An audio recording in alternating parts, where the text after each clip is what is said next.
Okay, இப்போ நம்ம பார்க்க போகிறது பார்த்திங்கன்னா 12.2ல் 5th sum factorise the following expression தான். இதுக்கு முன்னாடி எக்ஸ்ப்ரெஷனை பண்ணுறது ஒரு மெத்தடில் பண்ணோன்னா, இப்போ வந்து ஒரு சிம்பிளிஃபையான மெத்தடில் நான் சொல்ல போகிறேன். இந்த மெத்தட்லேயும் கரெக்டான ஆன்சர் தான் வரும். ஸோ ஃபஸ்ட்டு ஈக்குவேஷனை பாருங்கள். p² + 6p + 8. இதுலேருந்து நம்ம ஃபேக்டர்ஸ் கண்டுபிடிக்க போகிறோம். எப்படி கண்டுபிடிக்க போகிறோன்னா, இங்கே என்ன இருக்குதுன்னு பார்க்கணும். இதை வந்து மல்டிப்ளேன்னு ஞாபகம் வச்சுக்கணும். இங்கே என்ன இருக்குதுன்னு பார்க்கணும். இதை ஆடிஷன்னு ஞாபகம் வச்சுக்கணும். ஓகேப்பா, இது மல்டிப்ளிகேஷன், இது ஆடிஷன்.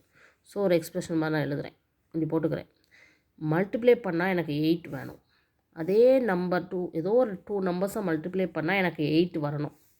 ஆனால் அதே 2 நம்பர்ஸை நம்ம ஆட் பண்ணோம்னா 6 வரணும். ஏன்னா இங்கே +6 தான் இருக்குது. ஸோ ப்ளஸ் தான் நான் போட்டிருக்கேன். +8க்கு +8 போட்டிருக்கேன். ஓகேவா? ஸோ இது நல்லா ஞாபகம் வச்சுக்கோங்க. மல்டிப்ளை பண்ணால் எனக்கு 8 வேணும். அதே 2 நம்பரை ஆட் பண்ணோம்னா எனக்கு 6 வேணும். எந்த நம்பர் சொல்லலாம்? ஈஸியாக சொல்லலாம். 4 × 2, 4 2s are 8, 4 + 2 6. அவ்வளோதான். என்ன இருக்குது?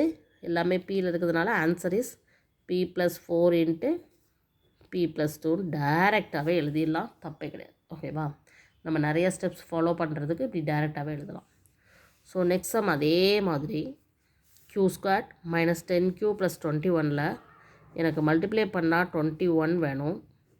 ஆட் பண்ணால் -10 வேணும். அந்த மைனஸை வந்து நம்ம விட்டுறக்கூடாது. ஓகேவா? ஸோ கொஞ்சம் யோசிச்சு பாருங்கள். எந்த 2 நம்பரை நம்ம மல்டிப்ளை பண்ணால் 21 வரும், அதே 2 நம்பரை ஆட் பண்ணால் 10 வரும்னு. ஓகேவா? நான் இப்போ எழுதுகிறேன், அது கரெக்டானு பாருங்கள். -7 -3. ஏன் மைனஸ் போட்டிருக்காங்கன்னு யோசிக்கக்கூடாது. ஏன்னா 7 × 3 21. ஆனால் இது மைனஸில் இருக்கிறதுனால தான் நான் மைனஸ் போட்டேன். அப்போ மைனஸில் இருக்கிறதா மைனஸில் போடணுமா? அப்படி கிடையாது. இது ரெண்டையும் நம்ம மல்டிப்ளை பண்ணும்போது -× ப்ளஸ் ஆயிரும். 7 × 3 21. இங்கேயும் மைனஸ் இருக்கிறதுனால நம்ம இதை ஆட் பண்ண முடியும். ஆட் பண்ணால் 7 + 3 10. பெரிய நம்பரில் இருக்க மைனஸ் சைனை போட்டுக்கலாம். ஸோ q டேர்மில் இருக்கிறதுனால q - 7, q - 3. இதுதான் ஆன்சர். ஈஸியாக எழுதிடலாம். ஸோ இதே மாதிரி அடுத்த some p² + 6p - 16.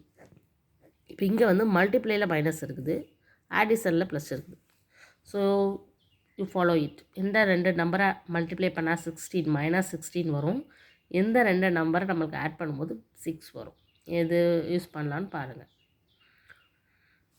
8 2s are 16. 8 2s are 16. But minus வந்து இங்கே தான் போடணும். ஏன் அப்படிங்கிறத இப்போ நான் எக்ஸ்பிளைன் பண்ணுறேன். 8 2s are 16. ஓகேவா? 8 2s are 16 plus into minus முடிஞ்சிச்சு, -16. அதே இது இங்கே ப்ளஸ் இருக்குது, இங்கே மைனஸ் இருக்கிறதுனால வேறு அடையாளம் இருக்கிறதுனால இதை நம்ம மைனஸ் தான் பண்ணுவோம். ஸோ 8லேருந்து 2 போயிடுச்சுன்னா 6. பெரிய நம்பரில் என்ன சைன் இருக்குது? ப்ளஸ் இருக்கிறதுனால நம்ம +6 தான் வரும். ஸோ இது correct. So the answer is P + 8 × P - 2. இதுதான் இதனுடைய ஃபேக்டர்ஸ். ஓகேவா? Okay, thank you.